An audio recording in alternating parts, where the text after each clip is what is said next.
The legislation came into effect in late January. Following this law, residential rents below $300 saw a reduction of 29%, those ranging from $300 to $1,000 a reduction of 14%, and above $1,000 a reduction of 4%. The government says it has reduced the rent in a bid to help Senegalese people to save considerable cost and improve the quality of their life. But some real estate agents and property developers do not share this view. The will to reduce the rent was demonstrated over the course of the 11th parliamentary term.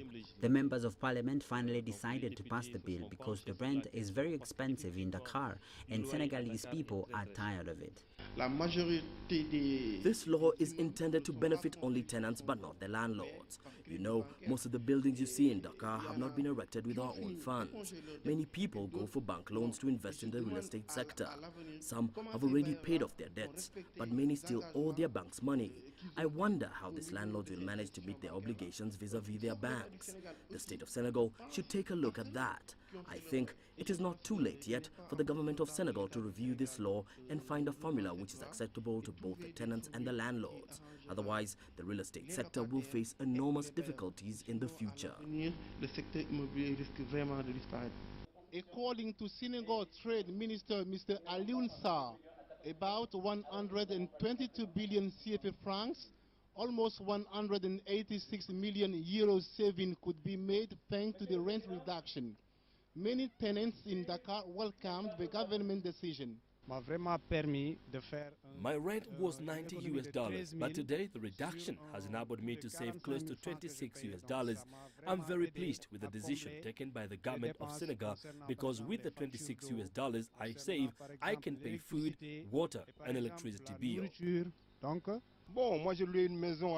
My rent amounts to $400, but with the reduction, I save almost $100. It's really a wonderful thing.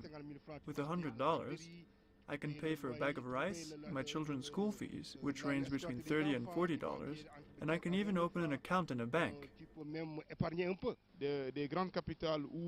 Dakar is part of the big cities where high-level officials of public and private administrations cannot live in the center of the town. This is something economically irrational because to get a house downtown, you must pay almost $1,400 monthly. Despite the sanctions imposed by the government of Senegal on anyone who will not comply with the law, some landlords in Dakar are still reluctant to reduce the amount of their rents, and this is leading to disputes with their tenants.